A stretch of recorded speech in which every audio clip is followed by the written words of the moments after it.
नमस्ते दोस्तों। US Tanwar agriculture foundation के ऑनलाइन यूट्यूब चैनल में आपका स्वागत है। आज हमारा 37वां दिन है और हम रोज आपके लिए एग्रीकल्चर की क्लास लेकर के उपस्थित होते हैं। तो चलिए, कल का जो हमारा छूटा हुआ जो बिंदु था उसको हम पूरा करते हैं। तो कल हमने खरपतवार के बारे में पढ़ा था कि जैविक नियंत्रण जो होता है या बायोलॉजिकल कंट्रोल जो होता है उसमें इंसेक्ट और कशेरुकी के जो प्राणी होते हैं उनके द्वारा किस प्रकार से नियंत्रण किया जाता है। इसी के साथ साथ खरीफ की फसल और रबी की फसल, खरीफ की फसल और रबी की फसलों में लगने वाले खरपतवारों के बारे में भी हमने जानकारी ली थी।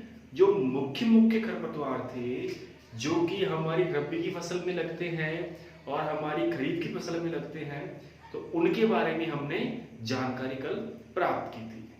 आज हम आपके सामने लेकर के उपस्थित हुए हैं कि हमको खरपतवार के बारे में पता है, हमको दवा के बारे में पता है, लेकिन कब देनी है और कौन सी फसल में देनी है और किस खरपतवार के लिए देनी है, यानी शाकनाशी का नाम, उसको शाकनाशी को खेत में अप्लाई करने का समय, ठीक है, कौन कौन सी फसल में अप्लाई कर सकते हैं और किस प्रकार की खरपतवार के लिए वो उपयोग में लिया जाता है।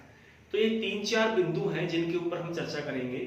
तो कई खरपतवार नाशी जो है हर्बिसाइड हैं उनके ऊपर आज अपन चर्चा करने वाले हैं और उनका प्रयोग कब किया जाता है, कौन कौन सी फसलों में प्रयोग कर सकते हैं और किस समय पे उसका प्रयोग किया जाता है। तो इससे भी क्वेश्चन आ जाते हैं। सामान्यतः पूछ लेते हैं 2,4-D जो कि चौड़ी पत्ती को नष्ट करने वाला खरपतवार नाशी है। 2,4-D जो कि चौड़ी पत्ती को नष्ट करने वाला खरपतवार नाशी है जिसका उपयोग किया जाता है, जिसका उपयोग किया जाता है। देखो प्रश्न लिखता हूं मैं।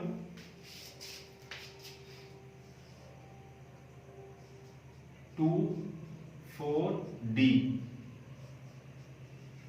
एक चौड़ी पत्ती का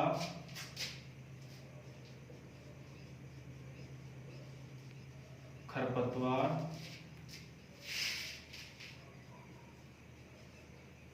नाशी है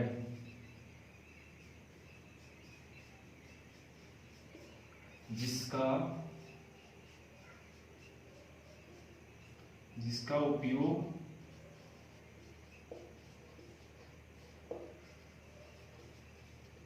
करते हैं। ठीक है, ये हमारे सामने प्रश्न है। देखो बच्चों, ये जो प्रश्न है ये बहुत ही सिंपल प्रश्न है। जो क्वेश्चन है ये बहुत ही सिंपल क्वेश्चन है, लेकिन इसने जो पूछा है वो साइंटिफिकली बहुत अच्छा प्रश्न पूछा है और उसमें पूछने लायक वो चीज भी है। जैसे प्रश्न है 2,4-D एक चौड़ी पत्ती का क्या है, खरपतवार नाशी है। हमें कितना पता है कि चौड़ी पत्ती के लिए कौन सा खरपतवार नाशी काम में लेते हैं, 2,4-D। किसके लिए, चौड़ी पत्ती के लिए। और हमको स्कूल में भी यही पढ़ाया जाता है कि 2,4-D के लिए कौन सी फसल के लिए कौन सा हर्बिसाइड यूज में लिया जाएगा, लगभग इतना ही जानकारी मिल पाती है। तो प्रश्न यहाँ कुछ अलग पूछ रहा है। हमें केवल ये पता था कि 2,4-D का उपयोग चौड़ी पत्ती के लिए किया जाता है, 2,4-D का उपयोग चौड़ी पत्ती के लिए किया जाता है, जो कि प्रश्न ने पहले ही क्लियर कर दिया। मतलब हमें जो आंसर आता है वो तो प्रश्न ने पहले ही दे दिया। हमें जो आंसर आता है वो तो क्वेश्चन ने पहले ही दे दिया। अब इसका पूछने का जो इसने पूछा क्या है, इसने उपयोग में आने का समय पूछा है कि जिसको इस 2,4-D को खेत में कब छिड़कते हैं, इसको उपयोग में कब लेते हैं। तो अब इसमें आएगा दिनों में आएगा समय। देखो कई प्रकार के हो सकते हैं। पहला एक ऑप्शन ये दिया सकता है,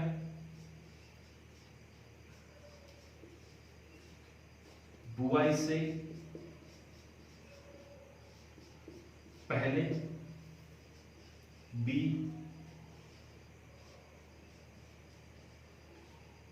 बुआई के बाद, सी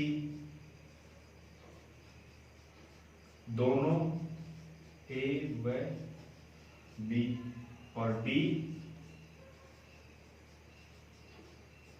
इनमें से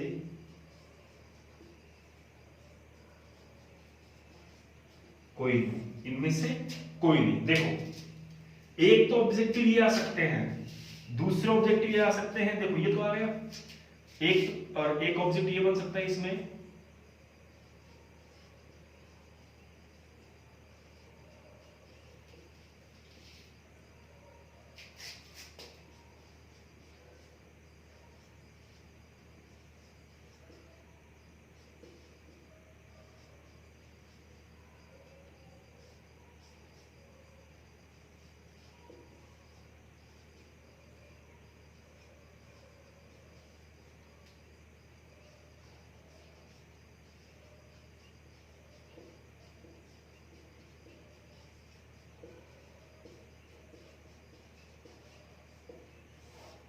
देख लिया प्रश्न का स्तर, प्रश्न आपने पढ़ लिया। प्रश्न पूछने का चाह रहा है जो चीज विद्यार्थी को आती है उस चीज को तो प्रश्न में पहले जोड़ दिया कि अब आपको तो वो बताना है जो हम पूछ रहे हैं। आपको जो आता है वो तो हमने प्रश्न में दे दिया। विद्यार्थी को पता है कि 2,4-D का उपयोग चौड़ी पत्ती के लिए करते हैं, तो ये तो प्रश्न भी कह रहा है इस चीज को, तो मतलब आपको जो उत्तर आता है वो तो प्रश्न में पहले ही दे दिया। अब जिसका उपयोग करते हैं, अब ये हमें नहीं आता, जिसका उपयोग करते हैं। देखो यहां हमारे सामने दो स्थितियां हैं, हमारे सामने यहां टू कंडीशंस हैं। देखो दो स्थितियां कैसी हैं, अगर ऑप्शन ए की सीरीज वाले ऑप्शन आते हैं, मान लीजिए ये ऑप्शन आते हैं बुआई से पहले, बुआई के बाद, दोनों इनमें से कोई भी, इस प्रकार के ऑप्शन आते हैं बुआई से पहले, बुआई के बाद, ए बी दोनों इनमें से कोई नहीं। तो देखिए आप इनमें देखो कि इन चारों में से पहले तो सबसे गलत कौन सा है, इनमें से कोई नहीं, ये तो हो नहीं सकता। ए व बी ये भी नहीं हो सकता क्योंकि इसका उपयोग तो करते हैं। अच्छा ए व बी ये भी गलत है क्योंकि करते एक बार ही हैं, या तो बुआई से पहले या बुआई के बाद। अब आप उलझोगे केवल दो पे आकर, केवल अगर आपने इसके बारे में पढ़ा है तब जाकर के दो काट पाओगे आप इन दो ऑप्शनों को भी तब हटा पाओगे जब आपको कंफर्म पता है कि 2,4-D का उपयोग चौड़ी पत्ती के लिए करते हैं। तो आपको ये अंदाजा लग जाएगा कि 2,4-D का उपयोग तो करते हैं चौड़ी पत्ती के लिए, और ये कह रहे हैं कि इसका उपयोग कब किया जाता है, उपयोग कब किया जाता है। तो इसमें बुआई से पहले दे दिया, बुआई के बाद दे दिया, बुआई से पहले और बुआई के बाद, और लास्ट में इनमें से कोई नहीं। तो इनमें से कोई नहीं मतलब बुआई से पहले भी नहीं दे रहे, बुआई के बाद भी नहीं दे रहे, तो कब देंगे फिर भाई? बिफोर सोइंग, आफ्टर सोइंग अगर हम अप्लाई नहीं कर पा रहे तो फिर कब करेंगे? फसल कटने के बाद, तो उसका तो मतलब ही नहीं है कोई। इसका मतलब चौथा प्रश्न तो पहले ही गलत है, चौथा ऑप्शन पहले ही गलत है। इसके लिए भी आपको पढ़ना जरूरी है कि आप ऐसे नहीं कर सकते, चौथा ऑप्शन पहले गलत कि भाई इनमें से कोई नहीं है तो हो नहीं सकता, है तो इनमें से ही कोई। दूसरा ए व बी, अब ए बी क्या है? बुआई से पहले बुआई के बाद, मतलब 2,4-D का उपयोग अपन बुआई से पहले कर सकते हैं, बुआई से बाद कर सकते हैं, तो दोनों भी गलत क्योंकि करते केवल एक बार ही है, करते केवल एक बार ही है, या तो बुआई से पहले या बुआई के बाद, इसके बारे में पता नहीं है। लेकिन ये है कि इनमें से कोई नहीं हो सकता और ए व बी भी नहीं हो सकता, तो ये दोनों ऑप्शन गलत। ठीक है, अब आते हैं ए और बी की तरफ। यहां होता है डिस्कशन और यहां पे जाकर के बच्चा उलझता है कि बुआई से पहले करेंगे, बुआई से बाद करेंगे। ये है सिंपल ऑप्शन, ये सरल पेपर में आता है। अगर पेपर सरल है तो ऑप्शन आपको ऐसे मिलेंगे कि बुआई से पहले, बुआई के बाद। अब यहां क्या आएगा कि बुआई से पहले तो हम करते ही नहीं है, बुआई से पहले किसका करते हैं? Chloropicrin, methyl bromide. तो ये जो हेर्बिसाइड है इसका बुआई से पहले किया जाता है। किससे पहले? फसल बुआई से पहले नहीं, फसल की बुआई के बाद मिट्टी में मिलाते हैं, फसल की बुआई के बाद करते हैं। लेकिन इनको जो मैंने अभी नाम बताया है क्लोरोपिक्रीन और मिथाइल ब्रोमाइड, इन केमिकल्स का उपयोग, इन रसायनों का उपयोग फसल बोने के बाद और अंकुरण होने से पहले मिट्टी में करते हैं। किस में करते हैं? मिट्टी पे करते हैं। ध्यान रखना, मिथाइल ब्रोमाइड और क्लोरोपिक्रीन का जो होता है उपयोग वो केवल मिट्टी पे होता है, फसल पे नहीं होता। किस पे नहीं होता? फसल पे नहीं होता, केवल मिट्टी पे होता है। क्लोरोपिक्रीन मिथाइल ब्रोमाइड, एक बार फिर बोल देता हूं, क्लोरोपिक्रीन और मिथाइल ब्रोमाइड का उपयोग केवल मिट्टी पे ही होता है, फसल पे नहीं होता। फसल उग जाएगी तो हम इनका उपयोग नहीं कर सकते, फिर हमें सेकंड स्टेप यूज में लेनी पड़ेगी। कौन सी? कि हम अब वो स्प्रे करेंगे केमिकल्स, वो केमिकल्स का यूज लेंगे जो कि फसल उगने के बाद काम में आते हैं, सेकंड स्टेप। जैसे कोरोना के लिए कह दिया कि भाई आप प्राइमरी स्टेज में हो तो आप घर पे रहो, एक जगह सुरक्षित रहो। अगर आप पे फर्स्ट स्टेज है, पहली स्टेज अगर आपको मिली है तो पहली स्टेज में आपको 14 दिन के क्वारंटाइन बंद कर देंगे, आपको स्पेशल का आपसे कोई मिल नहीं सकता, आप और आपकी दवा, बस ये समझ लीजिए आप। लेकिन मान लीजिए अगर आपके सेकंड स्टेज है तो सेकंड स्टेज में आपकी पाबंदी बढ़ जाएगी, आपके सेफ और ज्यादा आपको सिक्योर करेंगे, आपसे बहुत कम मिलेंगे, बार बार सैनिटाइज किया जाएगा। और थर्ड स्टेज है तो वहां तो ये है कि जो दवा काम कर जाए वो ठीक, तो वो सिस्टम इसमें है। पहला ऑप्शन होता है कि फसल उगने से पहले ही खरपतवार को नष्ट किया जाए, खरपतवार उगने से पहले नष्ट किया जाए, ऐसी समस्याएं हमारे सामने पैदा नहीं हो, हमें इस प्रकार की प्रॉब्लम से सामना नहीं करना पड़े कि खरपतवार पैदा हो रहा है, होने से पहले ही डस्ट का स्प्रे कर दो आप, मिथाइल ब्रोमाइड और क्लोरोपिक्रीन का आप उस पर छिड़काव कर दो, बुरकाव कर दो, फ्यूमिगेट, धूमकनाशी। मिथाइल ब्रोमाइड धूमकनाशी है, मतलब इसका धुआं के रूप में स्प्रे किया जाता है, छिड़काव किया जाता है। जैसे अपन पाउडर छिड़कते हैं ना, पाउडर, जैसे पाउडर छिड़कते हैं तो वैसे इसकी धुआं होती है, तो धुआं के रूप में इसको मिट्टी के ऊपर डाला जाता है, फ्यूमिगेट के रूप में, ठीक है। तो मिट्टी के अगर हमने नहीं डाला, मिट्टी के ऊपर डालने के बाद भी खरपतवार अगर नहीं रुक रहा, अंकुरित होता है, फसल के साथ कंपटीशन कर रहा है, फसल के साथ प्रतिस्पर्धा कर रहा है, किस किस के लिए? स्पेस, जगह के लिए, वाटर, पानी के लिए, लाइट, प्रकाश के लिए, ठीक है, और न्यूट्रिएंट यानी पोषक तत्वों के लिए। मुख्यतः ये चार ही हैं, लाइट, वाटर, स्पेस और न्यूट्रिएंट्स। ये सबसे मेन चीज है और ये ही एक फसल को आवश्यक है। फसल को जीवन यापन करने के लिए इन चीजों की मुख्यतः जरूरत पड़ती है। तो अगर सॉइल में अगर खरपतवार अपन सॉइल पे स्प्रे करने के बाद नहीं हो रहा है खत्म, तो सेकंड स्टेप काम में लेंगे हम, उगने के बाद फिर हम हर्बिसाइड का स्प्रे करेंगे, पौधों के ऊपर स्प्रे करेंगे। किस पे करेंगे? पौधे के ऊपर। अब उनकी भी दो क्वालिटी है, कॉन्टैक्ट एंड सिस्टमैटिक। कॉन्टैक्ट यानी वो हर्बिसाइड जो केवल संपर्क में आने वाले भाग को मारते हैं, कॉन्टैक्ट को किल करते हैं, केवल जो संपर्क में होता है उसी को किल करते हैं, पूरे पौधे को किल वो नहीं करते। मतलब पौधे के जिस भाग में आपने स्प्रे कर दिया केवल उसी भाग में उसका प्रभाव दिखेगा, पूरे पौधे में नहीं दिखेगा। जैसे मैंने आपको एग्जांपल देके समझाया था कि मान लीजिए मुझे मेरी डाढ़ का ऑपरेशन करवाना है, किसका? डाढ़ का। पर्टिकुलर स्प्रे सही, पर्टिकुलर जगह आ गई तो क्या मेरी पूरी बॉडी को शून्य कर देंगे? क्या वो ऐसा नहीं करेंगे, केवल इसी जगह को वो शून्य करेंगे, इसी जगह को साइलेंट करेंगे। तो ये हो गया कॉन्टैक्ट, जो संपर्क में आ गया उसी में प्रभाव छोड़ेगा बस। दूसरा होगा सिस्टमैटिक, कि यहाँ पे ड्रिप लगाई और पूरे शरीर में फैल गई, यहाँ पे इंजेक्शन लगाया पूरे शरीर में फैल गया, पेट में गोली खाई पूरे शरीर में फैल गई, तो वो सिस्टमैटिक होता है। वैसे ही सिस्टमैटिक केमिकल अगर हमने पौधे के अगर एक पत्ती को भी टच कर गया केमिकल तो वो ऑटोमेटिकली पूरी बॉडी में डिस्पर्सल हो जाएगा, फैल जाएगा, ठीक है। तो वहीं पे हम 2,4-D जो है इसका पत्तियों में छिड़काव करते हैं, और पत्तियों में विशेष तौर से चौड़ी पत्तियों के लिए, ब्रैड लीफ जो होती है उनके ऊपर 2,4-D का स्प्रे किया जाता है, 2,4-D केमिकल का यूज किया जाता है।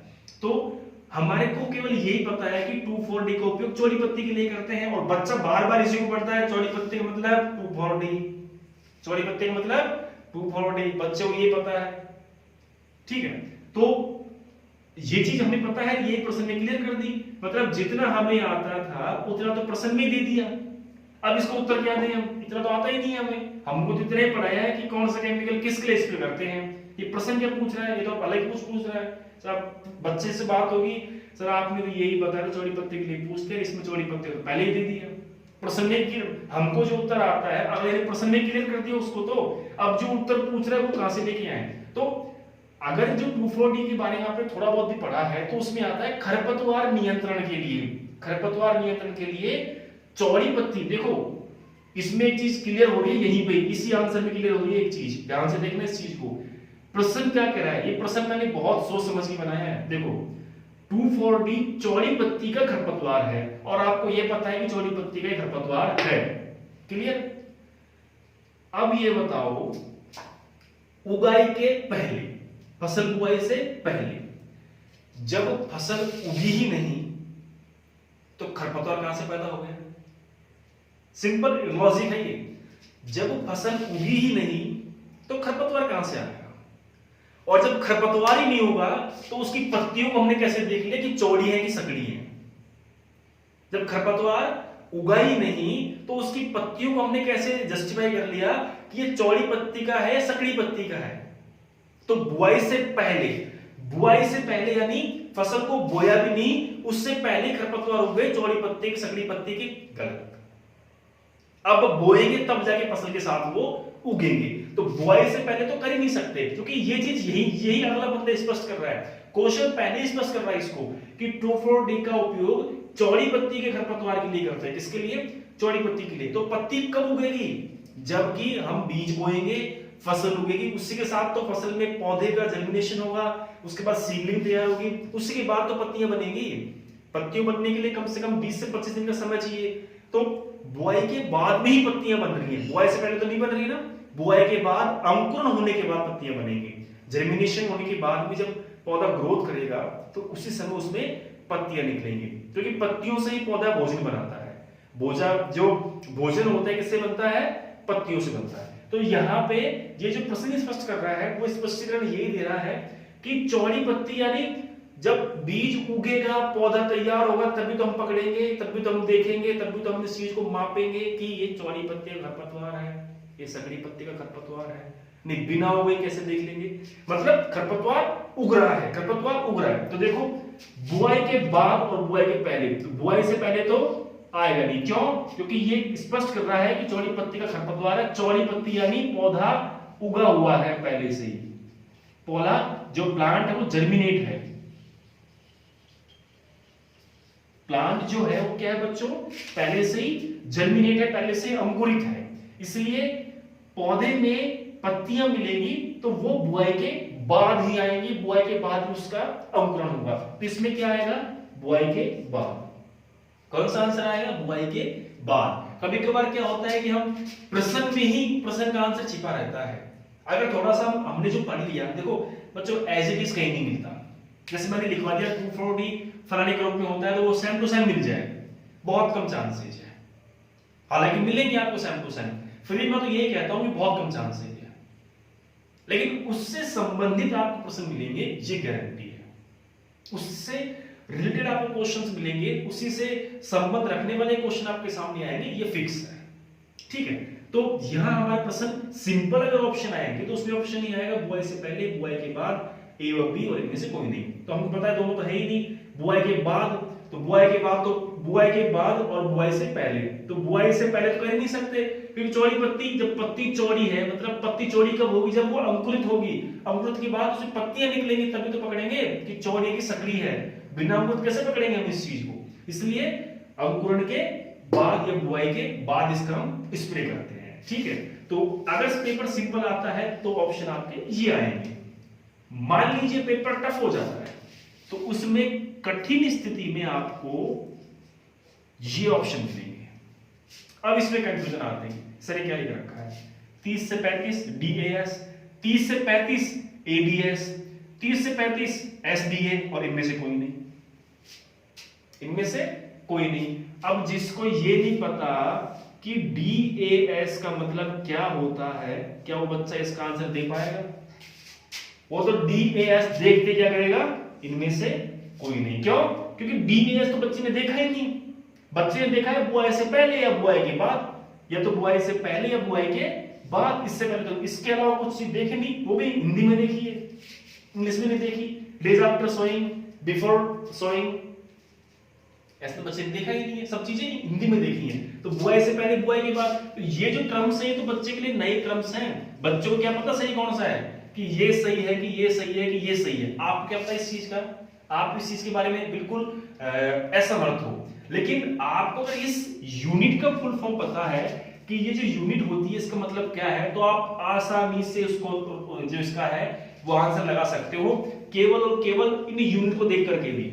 मान लीजिए यहाँ डे में अगर बदलाव होता है 30 से 35 या 35 से 40 आ जाए, 40 से 50 आ जाए, तो आप इस यूनिट को देख करके ही पकड़ सकते हो कि इसका उत्तर सही कौन सा है। कैसे? देखो,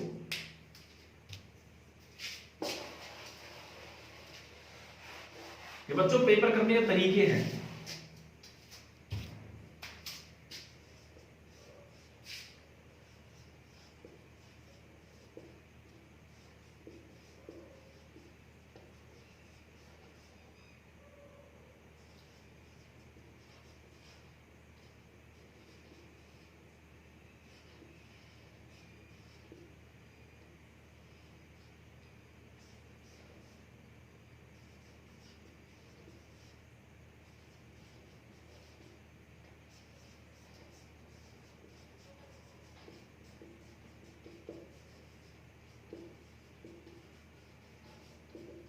देख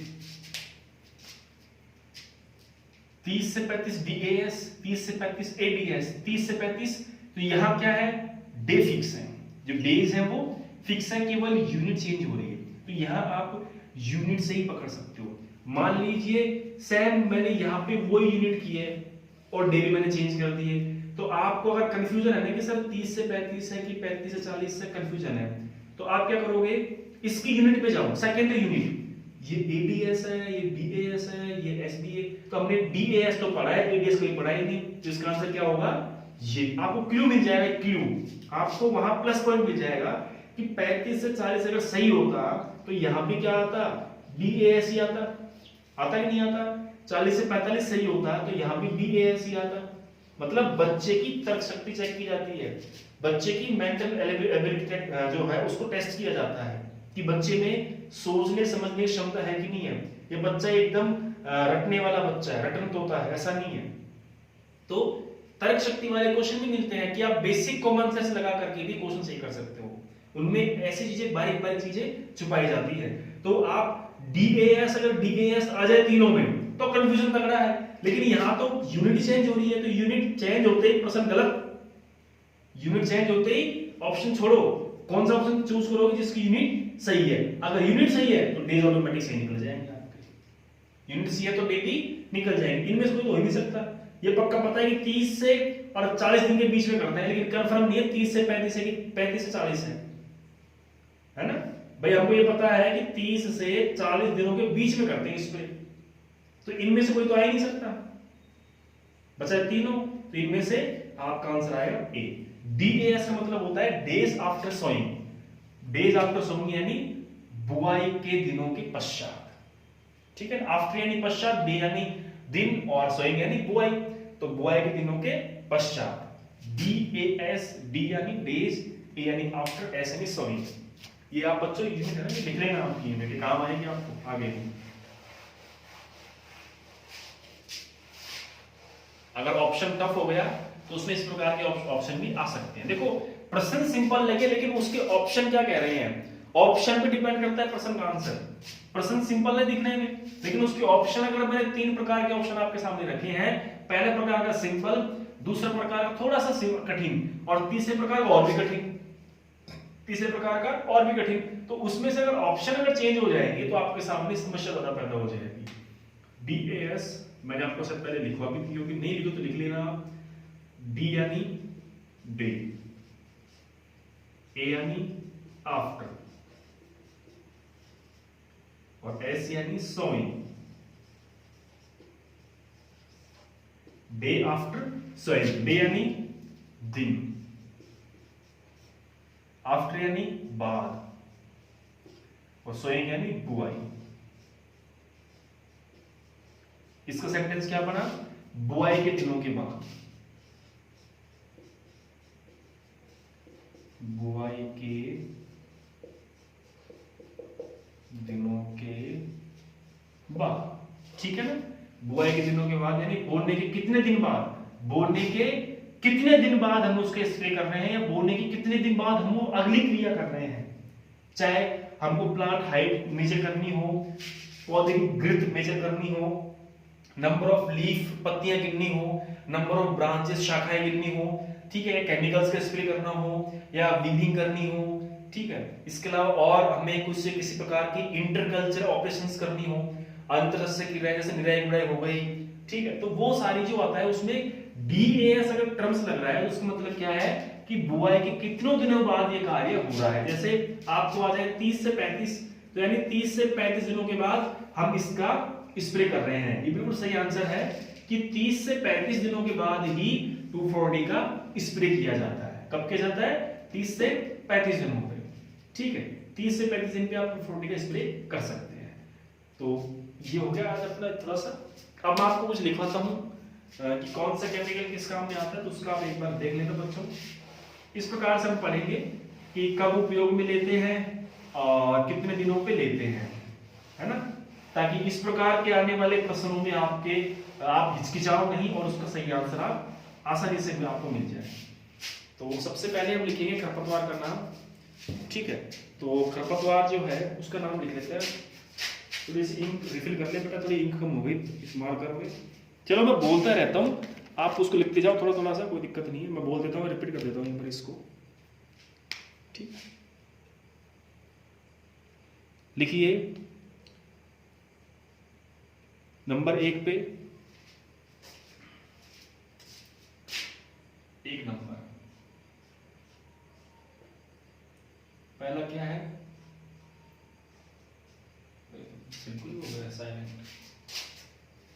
अभी रुको, चेक कर दो बेटा, आप लिखते जाओ, कोई दिक्कत नहीं है। नंबर 1 पे लिखो 2,4-D। नंबर 1 पे क्या लिखा आपने? 2,4-D। अर्थात 2,4-D का सबसे पहले हम चर्चा करेंगे। 2,4-D के बारे में सबसे पहले हम लिखेंगे बच्चों, है ना, कि 2,4-D क्या है और इसके ऊपर हम कब कब इसका उपयोग कर सकते हैं 2,4-D का। तो 2,4-D में आप लिखिए, 1 मिनट बस।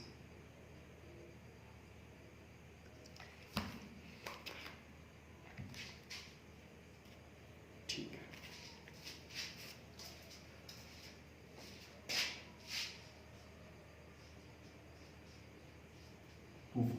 ठीक है, 1 मिनट। इसको और तरीके से लिखते हैं, आपको समझने में समस्या नहीं आएगी, सिंपल लैंग्वेज में।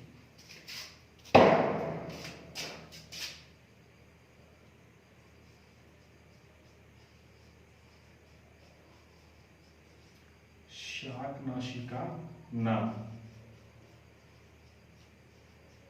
सबसे पहले कौन सा शाकनाशी आएगा, ठीक है। उसके बाद शाकनाशी का हमने नाम लिख लिया। नाम लिखने के बाद हम लिखेंगे कि इसका उपयोग कौन कौन सी हम फसलों में कर सकते हैं। कौन कौन सी हम उसका उपयोग कौन कौन सी फसलों में कर सकते हैं। तो उपयोगी फसल,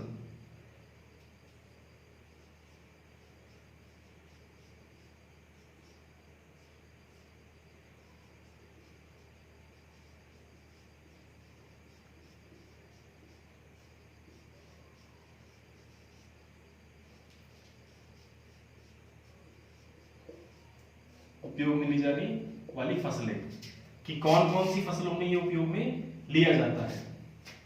उसके बाद नेक्स्ट वर्ड आएगा उसमें कि कितने समय पे इसका छिड़काव करते हैं और कौन कौन से खरपतवार इससे नष्ट होते हैं। छिड़कने का समय,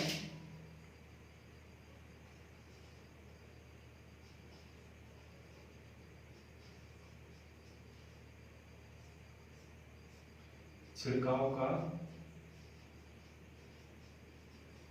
समय और नष्ट होने वाले खरपतवार।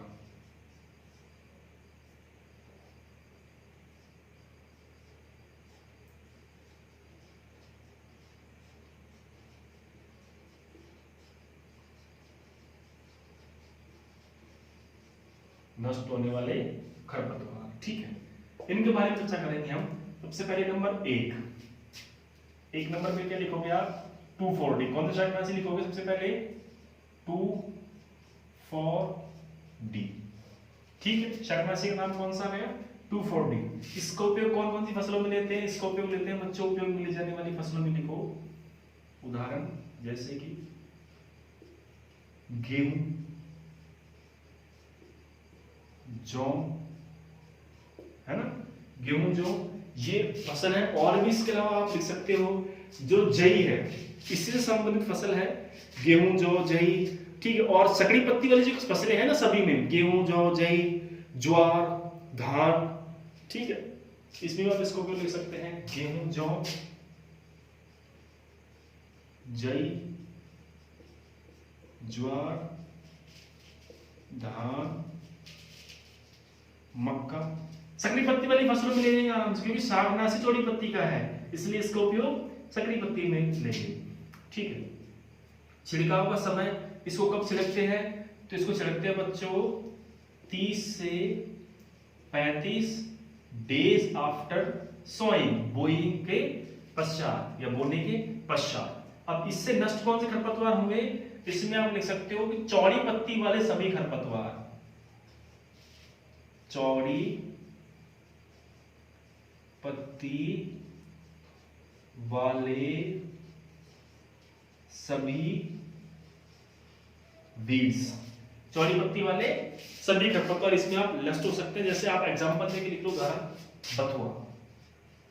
उदाहरण बथुआ, बथुआ जो है वो भी चौड़ी पत्ती का खरपतवार है। तो बथुए का नियंत्रण किससे करेंगे, 2,4-D से करेंगे। तो इस प्रकार पढ़ते चलेंगे हम आगे। अगला जो हमारा है 2,4-D का गया, पहले शाकनाशी का नाम के आगे लिखो 2,4-D। फसल में आपने लिख लो गेहूं, जौ, जई, ज्वार, धान, मक्का। छिड़काव का समय 30 से 35 दिनों के पश्चात, 30 से 35 दिनों के पश्चात। और नष्ट होने वाले खरपतवार कौन कौन से हैं, इससे जो बथुआ है, बथुआ जो है ये ज्यादा नष्ट होता है, और जहां तक होता है चौड़ी पत्ती के लिए इसका उपयोग किया जाता है। ठीक है, नेक्स्ट दूसरा जो हमारा है वो है आइसोप्रोट्यूरान। दूसरा कौन सा है बच्चों, आइसोप्रोट्यूरान। ठीक है, आइसोप्रोट्यूरान जो है कौन कौन सी फसलों में इसका हम उपयोग कर सकते हैं, कब करते हैं, और कौन सी खरपतवार के लिए उपयोग में ये आता है। तो सेकंड हमारा जो वीड है उसका नाम है आइसोप्रोट्यूरान। कौन कौन सी फसलों में उपयोग में आएगा, वो कब उसको छिड़केंगे, जो नष्ट होने वाले खरपतवार कौन कौन से हैं। ठीक है, 4 की सीरीज ऐसे कैसे आएगी, 4 के 4 सेम रहेंगे, केवल हम नाम चेंज करेंगे शाकनाशी का। तो नाम कौन सा है, आइसोप्रोट्यूरान।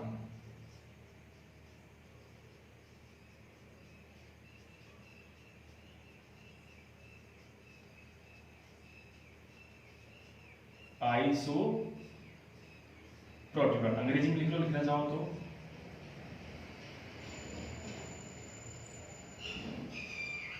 ठीक है, नेक्स्ट इससे उपयोग में कौन कौन सी फसलों में लेते हैं, गेहूं, जौ, जई में इसका हम उपयोग लेते हैं। उपयोग कब करते हैं, उपयोग इसको करते हैं बुआई के 30 से 35 दिनों के पश्चात, या बीज आफ्टर सोइंग के 30 के 35 दिनों के इसको हम उपयोग कर सकते हैं। उसके बाद हम इसको उपयोग कर सकते हैं आसानी, उससे पहले नहीं, क्योंकि जो हर्बिसाइड का जो इफेक्ट होता है, केमिकल्स का जो प्रभाव होता है, तो वो छोटी स्टेज में जब पौधे रहते हैं तो उस समय उसके प्रभाव को वो कवर नहीं कर सकते।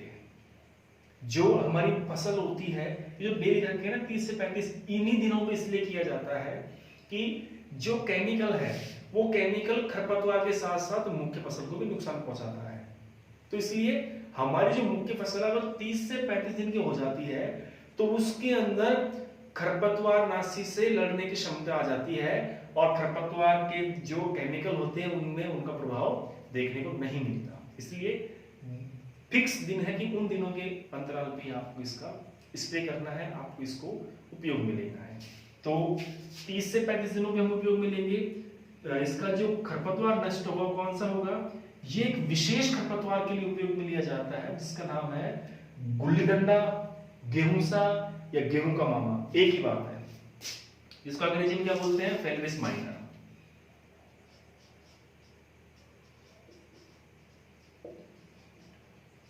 Gulli danda, गेहूंसा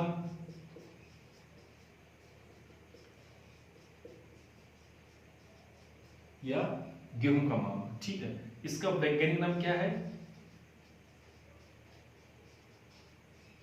Phalaris minor.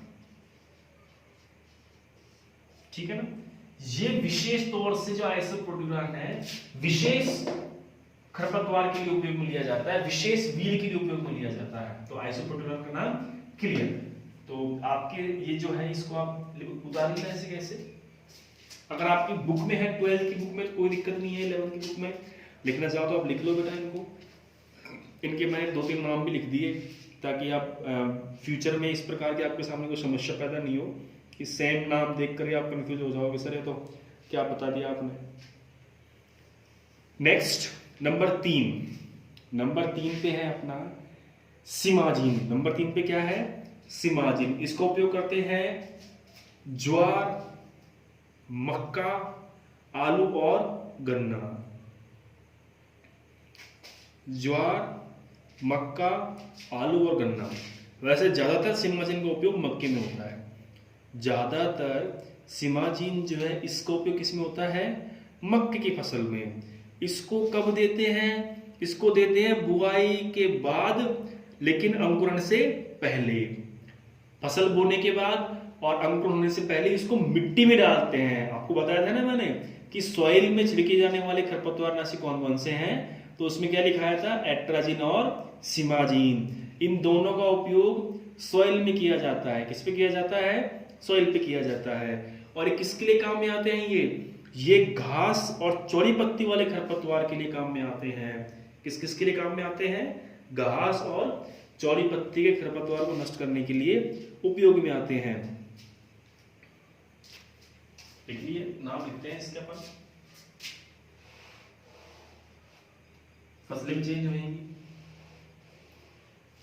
Days भी चेंज होंगी और ये भी चेंज होएगा।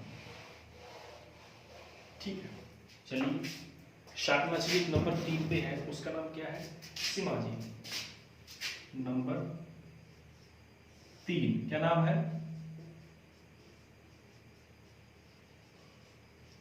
सिमाजी। कि सिमाजी का उपयोग कब करते हैं, उपयोग में ली जाने वाली फसलें पहली कौन सी है, मक्का। सबसे पहली मक्का, फिर ज्वार, फिर आलू, फिर गन्ना। ठीक है, छिड़काव का समय इसको देंगे सॉइल में देंगे, तो मिट्टी में देंगे तो कब देंगे, फसल बुआई के बाद, उगने से पहले।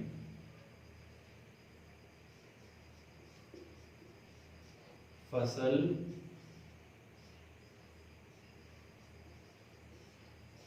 बुआई के बाद व अंकुरण से पहले।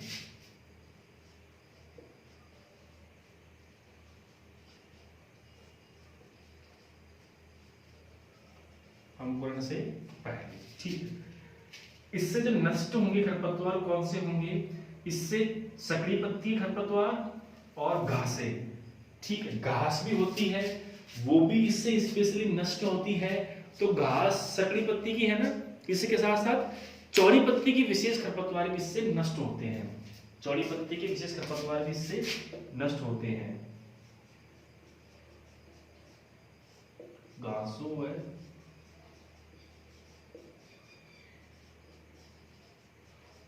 चौड़ी पत्तियों के लिए इसका हम उपयोग करते हैं। सिमाजीन जो है वो ज्यादातर मक्के के लिए माना जाता है। कि मक्के में किसका उपयोग कर जाते हैं, मक्के में कौन से विडिसाइड का उपयोग करते हैं, सिमाजीन। किसका, सिमाजीन किस में स्प्रे किया जाता है बच्चों, मक्के में किया जाता है। आप इस पे स्टार लगा लेना है। कब करते हैं, फसल की बुआई के बाद, फसल की बुआई के बाद, बट अंकुरण से पहले। अंकुरण से पहले किस पे करेंगे हम, मिट्टी पे करेंगे।